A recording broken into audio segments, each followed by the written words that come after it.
Good afternoon. My name is Richard DeLauder. I'm this year's president of the Oklahoma Law Enforcement Museum and Hall of Fame. I'd like to take just a few seconds to introduce our board. Those that are here, well, first of all, I was going to say this. We apologize for an 11 a.m. Saturday during the football playoff. You know, these people played at 7 o'clock the last 2 or 3 times. And here we are at 11. Chuck Foley promised to get me an update on the scoreboard. But anyway, let's move forward. These folks on this board, they spend a lot of time throughout the year trying to make this organization function. We really appreciate their efforts. They believe in what they do. They believe in this idea and this goal of making this kind of a nonprofit work. I'd like to introduce Mr. Phil Williams, and if you all stand, if you like, we'll introduce you. He's our president, vice president.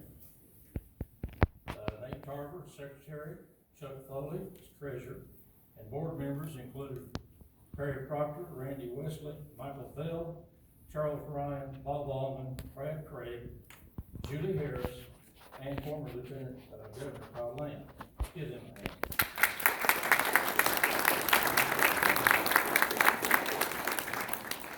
Also, we wanted to take just a second to honor a person that pretty much created this organization, had the vision and the goal and the people to put together something called the Law Enforcement Hall of Fame in the museum, and that was Carl Rearman. He's in your program today. Carl passed away last month, and we felt it fitting that we recognize him and thank him and his family for the work they put into this. Carl wasn't a policeman, he wasn't a deputy, he wasn't a trooper, but he loved law enforcement. He was a mayor. He was a mayor of Edmond and a mayor of another small town out of I-40, Chandler, Mayor of Chandler, and a teacher. He was a professor at UCO, and his idea and his goal was to memorialize and honor people that served in law enforcement. So he got together with some folks and put this organization together. And we honor him and praise him and thank him for the vision that he had in putting a program like this together for law enforcement. Some 11 years ago, he put this together. And since then, we've had some 65 recipients honored with the Oklahoma Law Enforcement Hall of Fame. Now, we have some of those past recipients here, and if they would, why don't y'all stand up that have received this honor. I know I saw some, there you are, Richard Boyd, Sheriff Lance.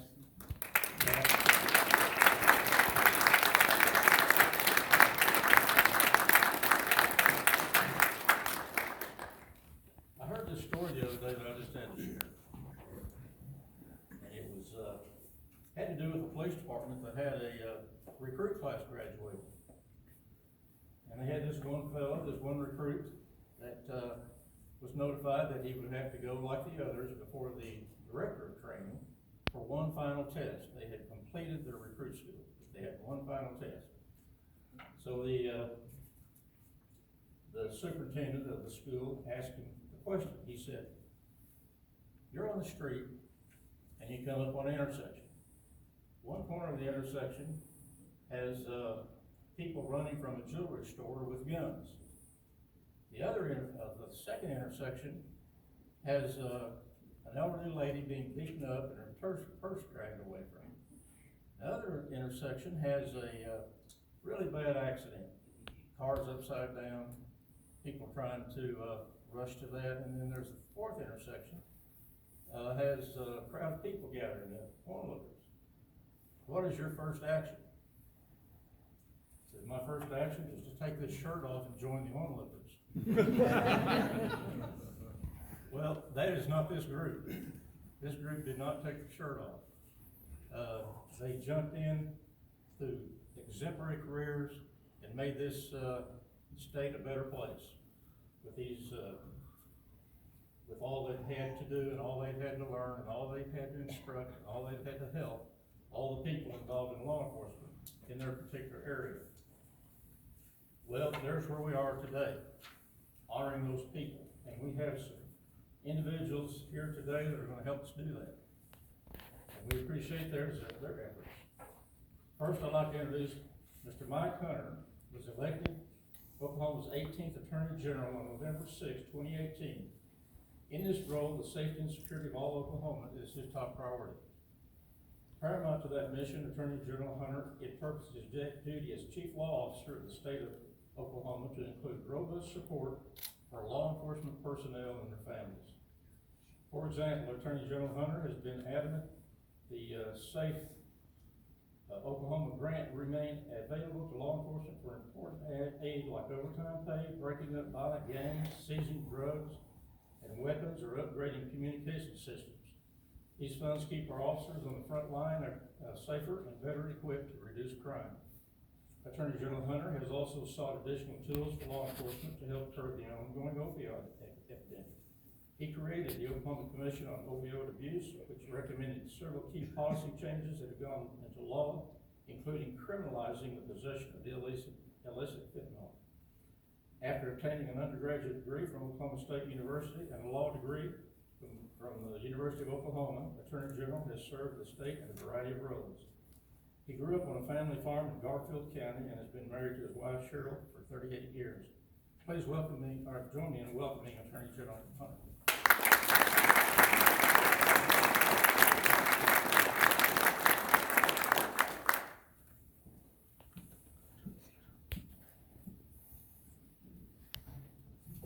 Thank you, Richard. Good afternoon.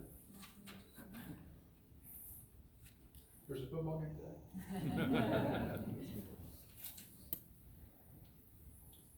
One of the things that Richard didn't mention is I have degrees from Oklahoma State and the University of Oklahoma College of Law.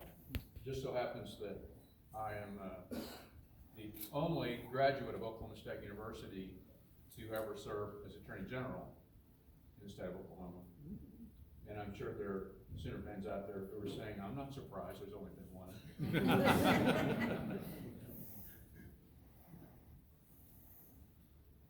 So Ronald Reagan spoke in a profoundly moving fashion about our nation's servicemen and women in a 1981 Medal of Honor ceremony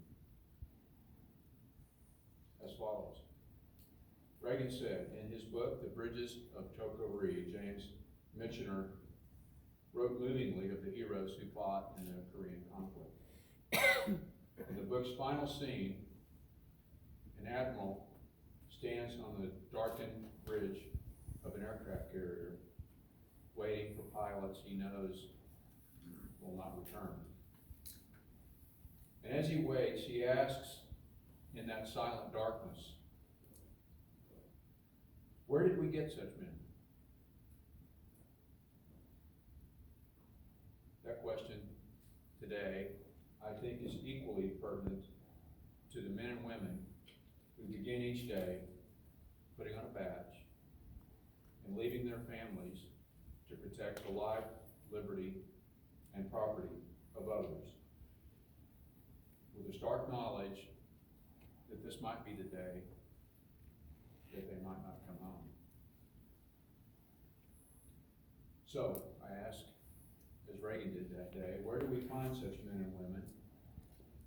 And his answer was, we find them where we have always found them, in our villages and towns, on our city streets and shops, in our farms. They are here today, and we are here today to honor them. Richard, I appreciate all the work and the work of your board and the work of my dear departed friend Carl Rearman in establishing the Oklahoma Law Enforcement Hall of Fame and Museum. Been in existence now for over a decade, and you've honored a number of very worthy individuals.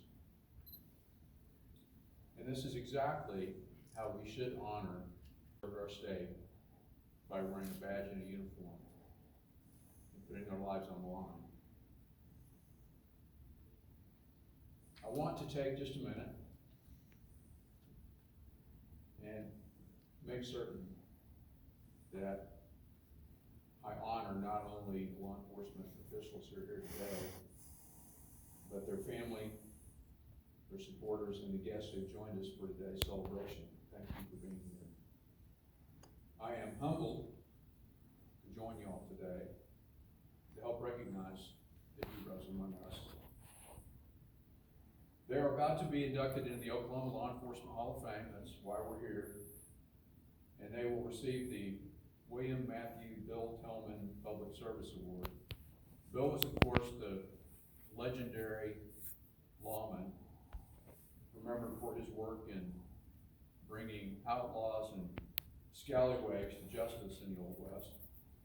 He dedicated his life to the pursuit of justice while upholding the highest standards of honesty, integrity, and fairness for Oklahomans. Those who are honored with this award today and in the past embody those same characteristics.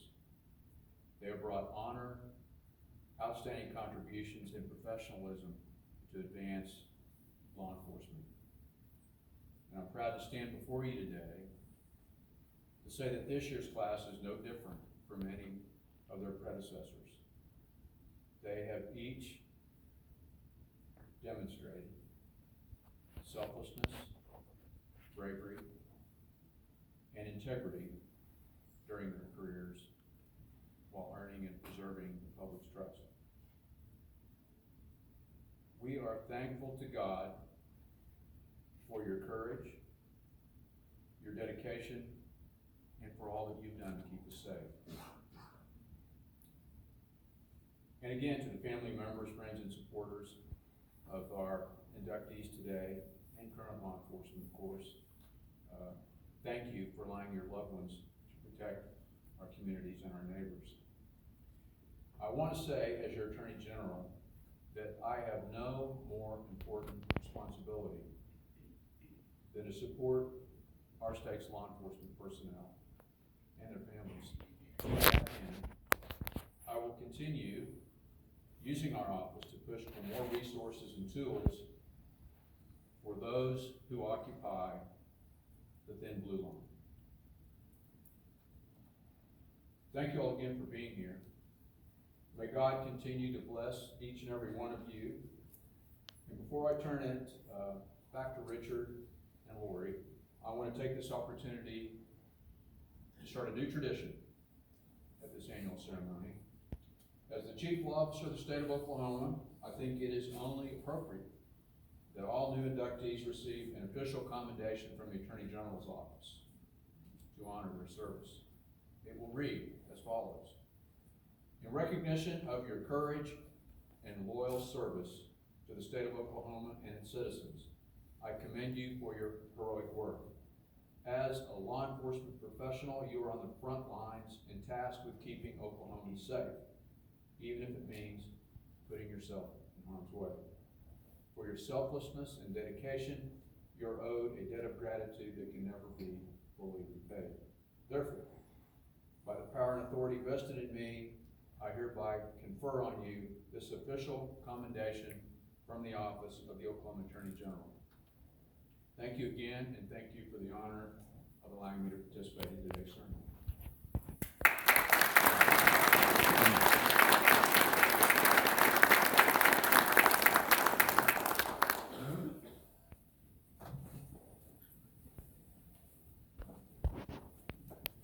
There's another person who's given much to the Hall of Fame and certainly deserving of gratitude and our appreciation for the many years she has served as our MC for this ceremony, and that's Lori Fulbright.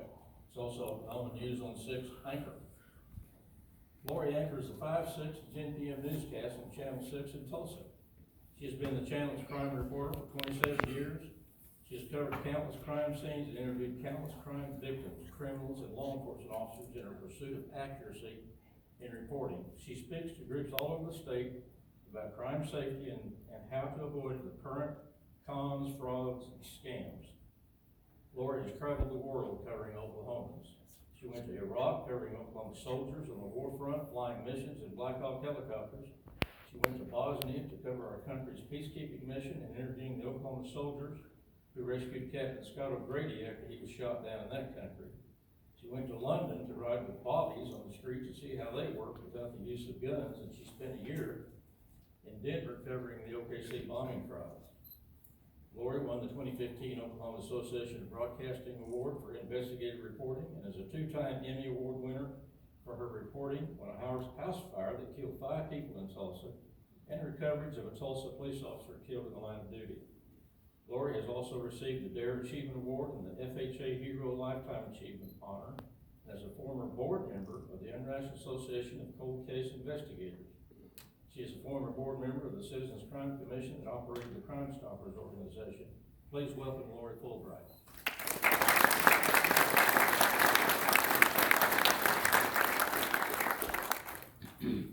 Thank you, Richard. It is indeed an honor to be here again this year. I would be very sad if they did not invite me back because this is one of my most favorite events to do every year. I know to some of you it might seem strange to have a member of the media up here because it doesn't always seem like the media is a friend of law enforcement right now. But that is not always the case, I want to promise you that. Because right now it sometimes seems that citizens aren't that big a fan either, but the citizens that I run into, they love law enforcement. I believe that is the vast majority of people out there, and I am certainly one of them, and I am honored to be here today.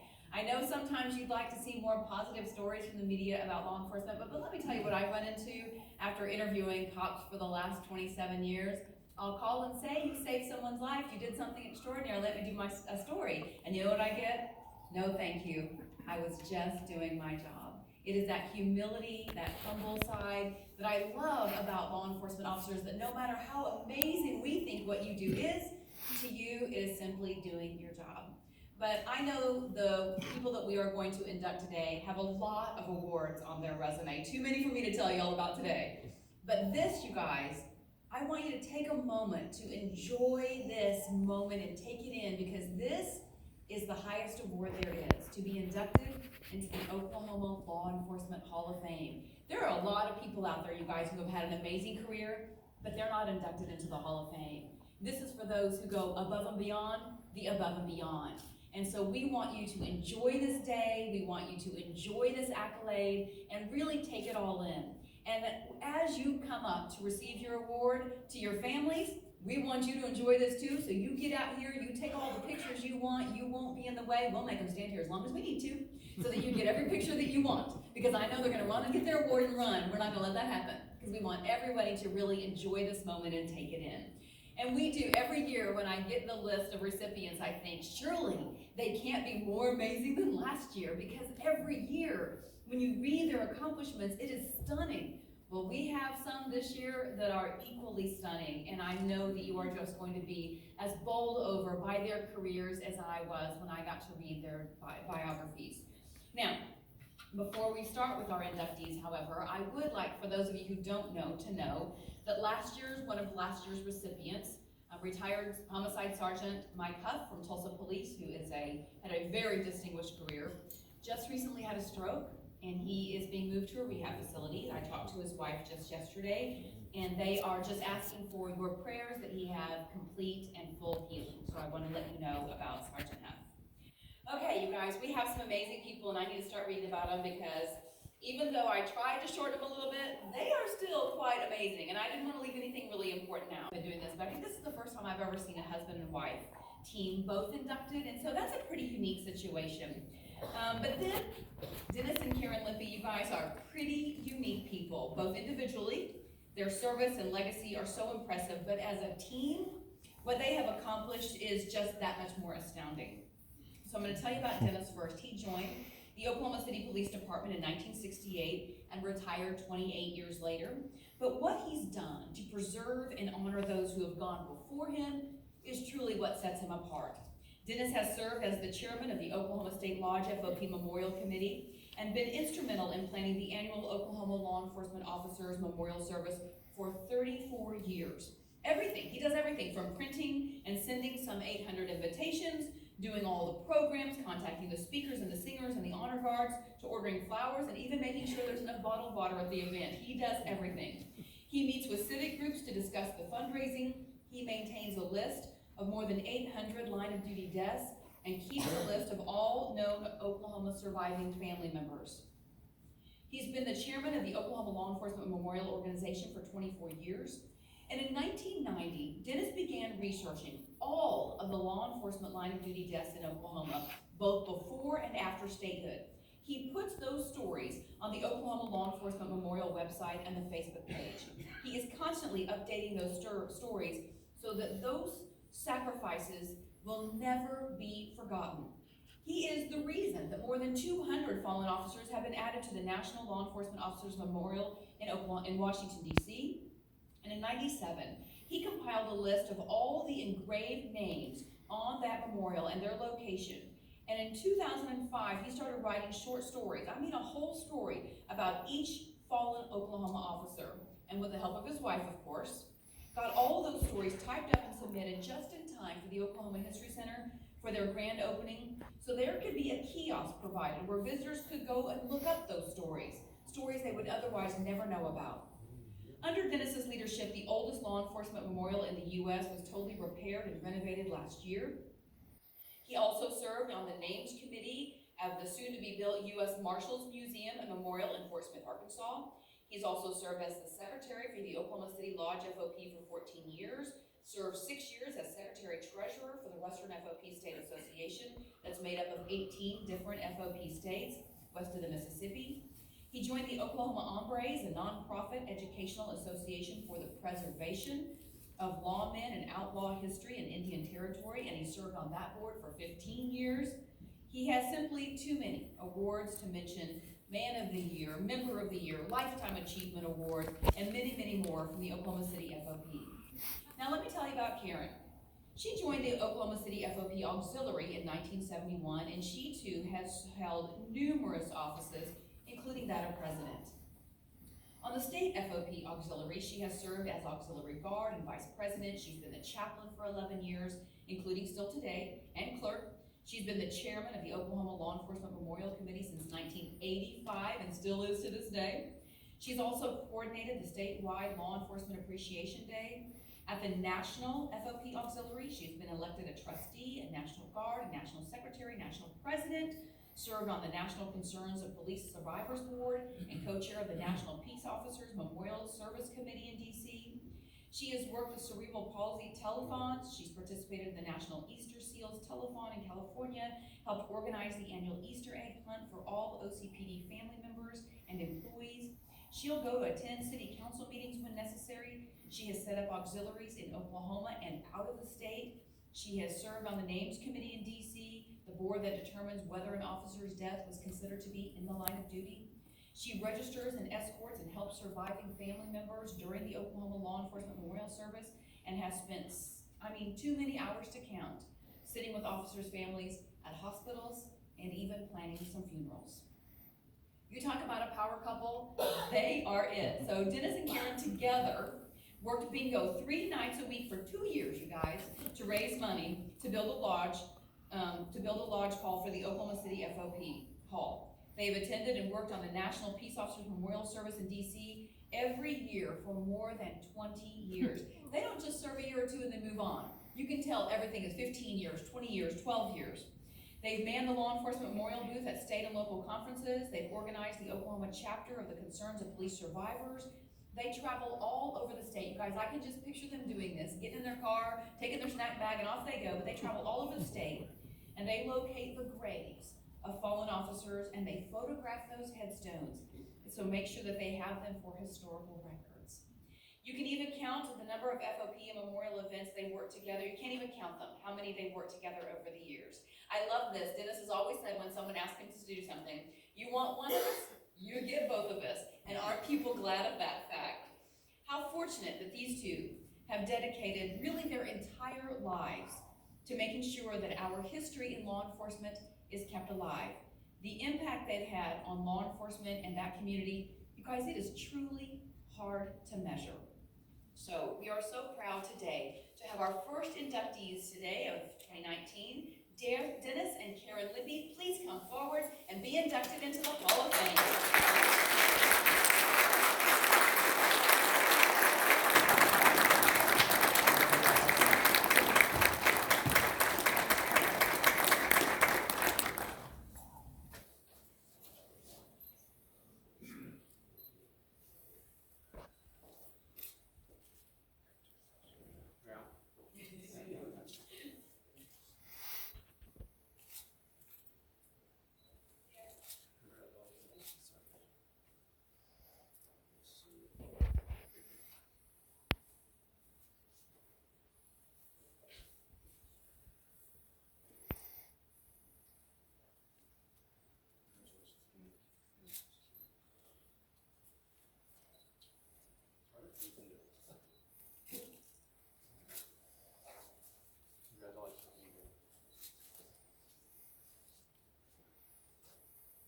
Thank you all very much. Okay, you guys turn around and get some pictures. Thank you. I told you I would let him run off. Thank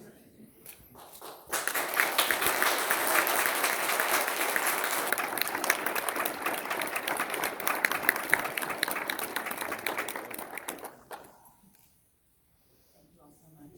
And at the end of the ceremony, we will have all of today's recipients take pictures, and we will also ask that the folks who have had it in the past who are here remain for pictures as well.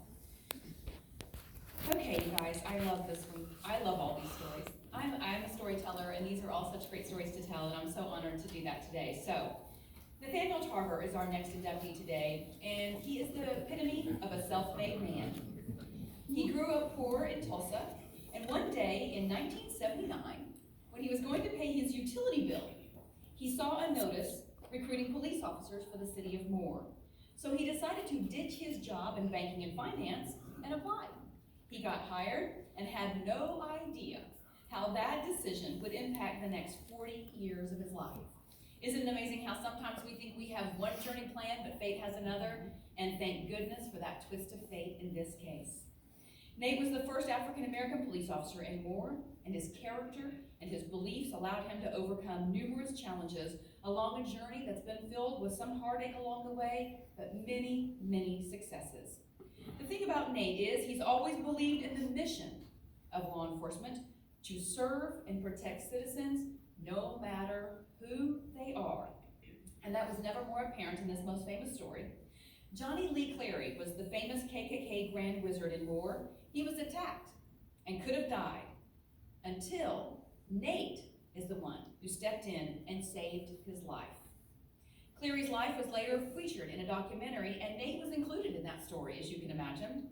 And Clary said it was Nate's character and willingness to save his life, and that's what helped change Clary's opinions going forward. To Nate, it was simple. To the rest of us, it is extraordinary. But to him, it was simply about doing the right thing and believing that all lives matter, no matter what. Nate's long career is filled with stories of compassion, both while he was with Moore PD from 1979 to 89, Oklahoma City PD from 89 to 2015, and now the University of Oklahoma Health Service and Science Police Department from 2015 to currently serving as their chief. In 1991, his investigation led to a cocaine house operating just 400 feet from an elementary school being eradicated. In 92, he was involved in stopping a major drug ring that was operating in Oklahoma City. In 1995, he spent 17 weeks teaching the DARE program to 6th graders and was told he stood head and shoulders above the national average when it came to crime clearance, fingerprint comparison, and evidence collection. And it's not just on the job. As we drives and served on the honor guard, he assisted with fundraisers. And everyone says that Nate has never been content to simply be good enough.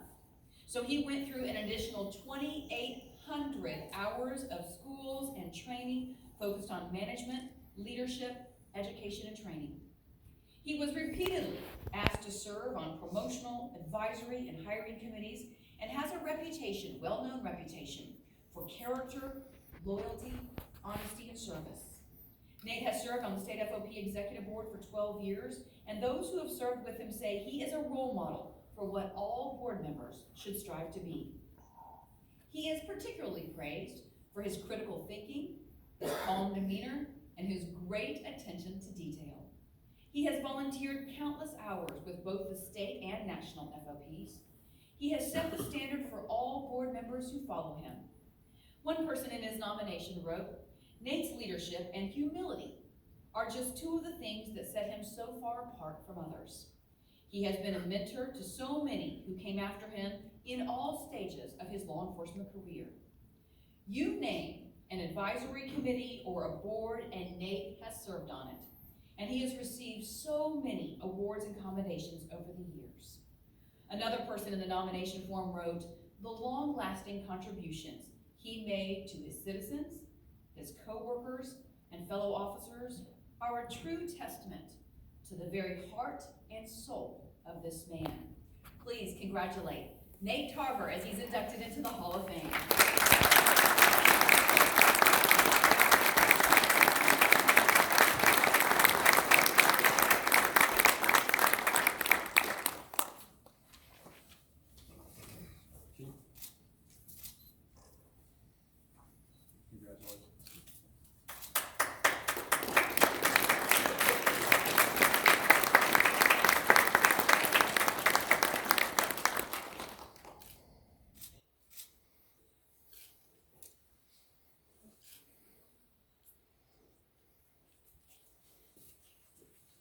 Of course. Oh, well, then you better. I don't know who that one was up there. But, first of all, I want to thank the good Lord Almighty for allowing me to be here today. So many people to thank.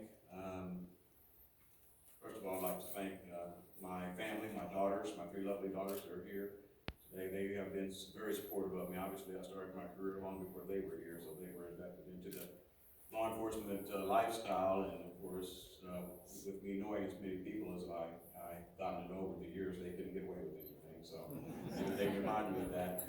And I've got a great son-in-law here, too. He is an Oklahoma City police officer, and he makes me proud. And yes, my daughter at first said she wasn't going to ever marry a police officer, but she ended up doing that.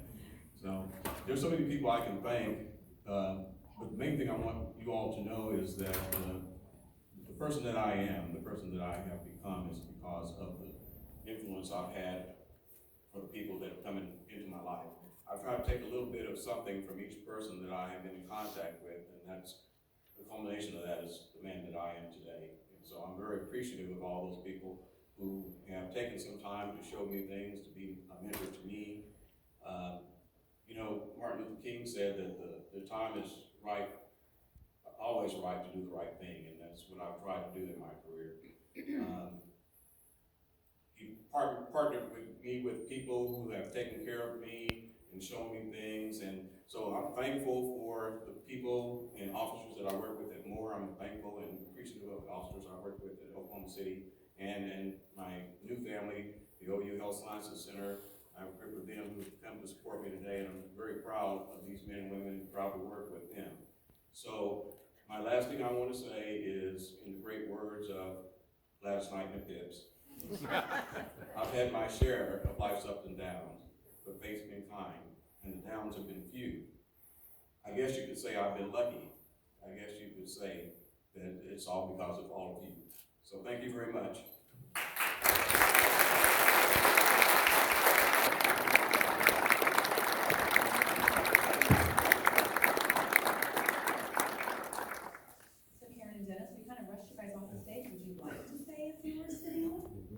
I'm not putting you on the spot, but you're welcome to. Never not miss an opportunity. Come on up, Ben.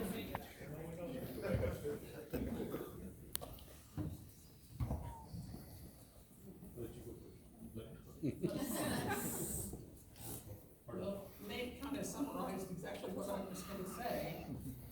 I first have to thank our God, because he put me in the right places at the right time, gave me the right people to help me, gave me the right words to say when he knew I needed to say something special to the families of our officers.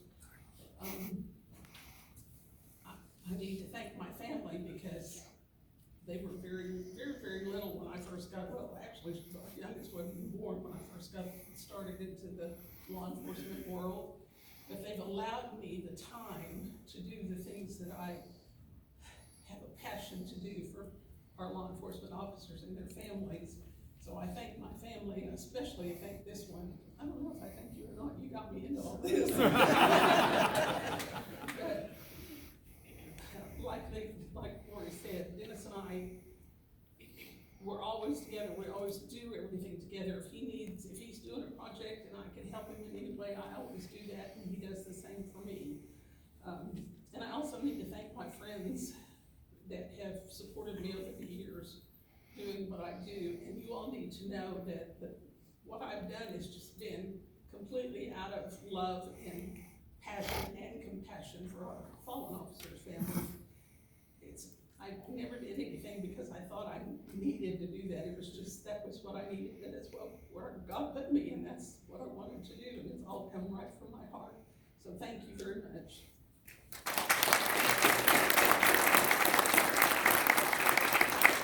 I've had 3 times. Thank you to all my friends and family for the support, allowing me to do what I've been able to do, and I don't know why I do it.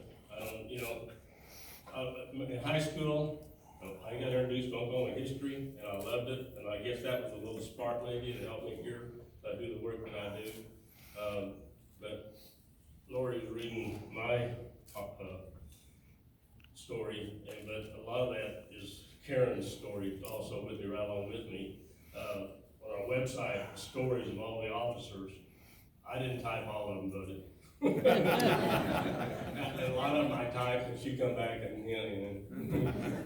did her magic on it, and everything I've done, we've done over the years, and it's been a blessing, and I'm so thankful that God has allowed me to do these things. I've met so many families of the officers. I've met a lot of officers. I've met a lot of families of officers who died in line of duty that never met the officers, but I know them, and I've tried to get through our stories that you would know them also.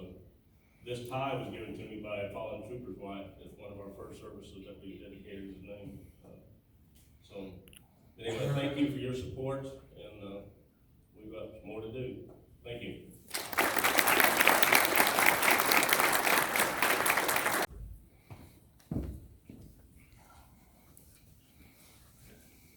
Dave Faulkner was a third-generation lawman, and from the beginning, he was an innovator, especially for his time, and a go-getter. He had a lot of new ideas that helped officers be safer for many, many years to come, and really made law enforcement more modern. He began his career in law enforcement working with his father, who was former Rogers County Sheriff Dave J. Faulkner. He was helping serve papers, transport prisoners, and of course, he got to drive his father to events. He graduated from Claremore High School, and then with honors from the Oklahoma Military Academy, and then from the first Oklahoma Highway Patrol Academy in 1937, where he worked his way up through the ranks and retired as commander of Troop B after 21 years, and that was in 1958. He actually got to serve as a trooper in 46 of Oklahoma's 77 counties. He then worked to acquire land, and he is responsible for getting the new Troop B headquarters built in Tulsa on that land. He designed the Faulkner gun rack, which I love this. I love anyone who can see a need and create something for it, become an inventor. I love the way their brain works. He designed the Faulkner gun rack, and that allowed officers to safely secure their shotguns inside their patrol vehicles. He also later decided that Troop B needed an airplane as one of their crime-fighting tools, and he made sure that that happened as well. After his retirement as a trooper, he ran for Tulsa County Sheriff, and he won in 1959. It is widely reported in the next election that the previous sheriff then ran against Faulkner, but of course Faulkner won handily, getting the most votes ever in any Tulsa County election, after getting more votes even than Richard Nixon did in the presidential election. Yeah. He was known as the Gentleman Sheriff. Don't you love that title? The Gentleman Sheriff. During his record 11 terms, and he built an agency on 3 principles: honesty, professionalism, and dedication. During his time in office, he created the first Bloodhound unit in Tulsa County and the first German Shepherd Canine unit. He consolidated the city and county jails. He had civil deputies begin wearing uniforms when they were serving papers. He had a new radio system installed. He created a park ranger division, as well as a training division and a warrants division. You talk about building from the ground up and starting at ground zero. He was also responsible for getting several pieces of legislation passed, including the establishment of education and training requirements for all Oklahoma sheriffs, and getting their terms extended from 2 to 4 years. He retired in 1982. One person wrote, "As sheriffs even today work to provide exceptional service to their citizens, Dave Faulkner's career is still used as a benchmark for being accountable to their community, maintaining a strong set of values, and searching for solutions in an ever-changing world. He is still revered as one of the most compassionate and dedicated officers to ever serve Oklahoma, and he's remembered for making his reputation and distinction that he brought to the office of sheriff. For a man whose family tree boasts of several territorial marshals and 18 different county sheriffs, he has certainly done his family legacy proud by never forgetting that the office he held always belonged to the people. We are very honored to induct Dave Faulkner into the Oklahoma Law Enforcement Hall of Fame.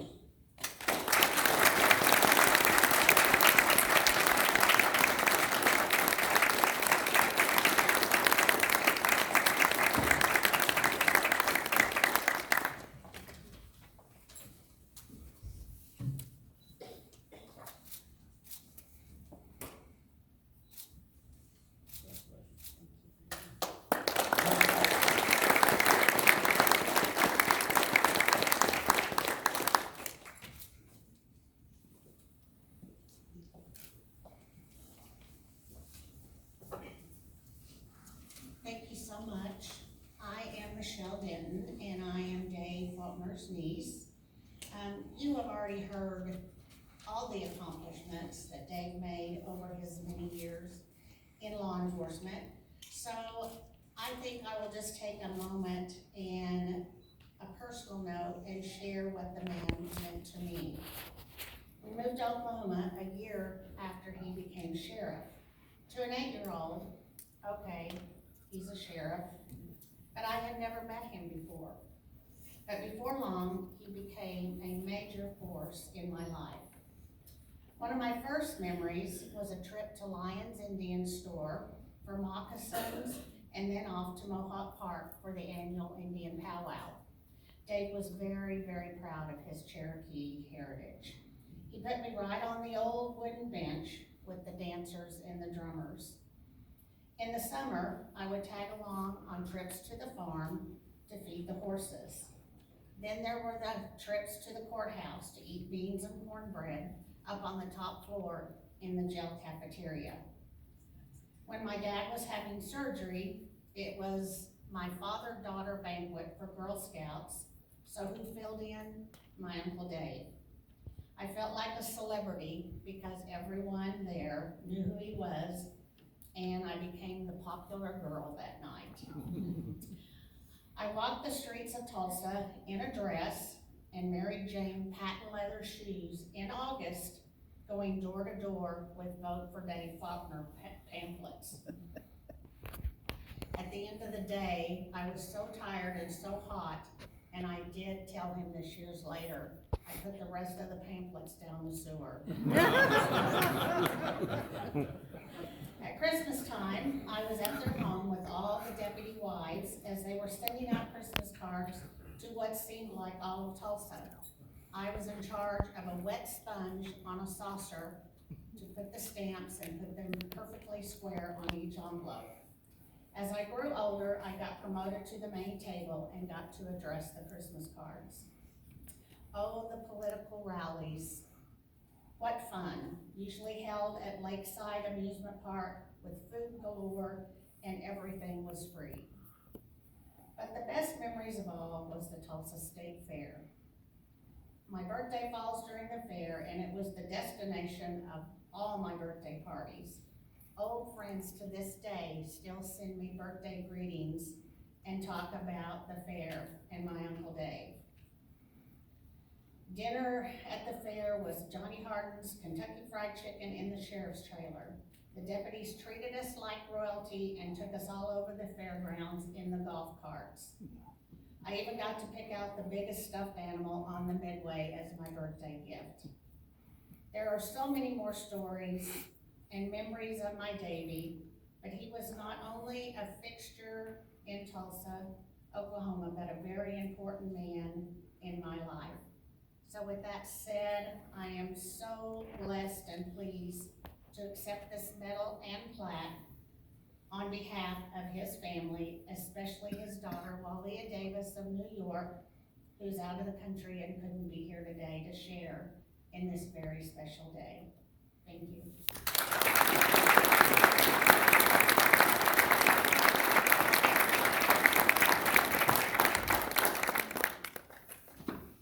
Again, again, I know that we could have talked for hours and days and weeks and years about all of the accomplishments of today's inductees, but someone did mention there's a football game on, so I was trying to keep it short.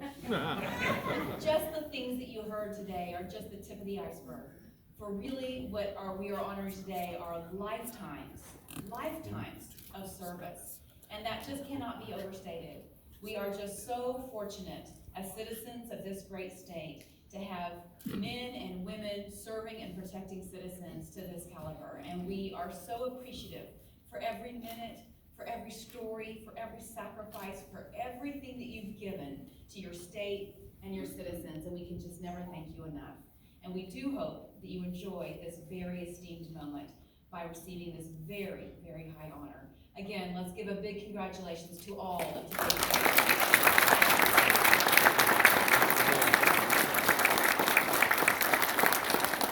And just one more warning, don't run off because we're gonna do lots of pictures. Thank you all so much. Thank you, Lori. This does conclude the program today. We really appreciate y'all coming out for this. There are refreshments in the back. We do need to take some pictures of these folks with their families. Stick around for that. Presentation boxes are here so we can sort through those. Thank you all for coming and have a great afternoon.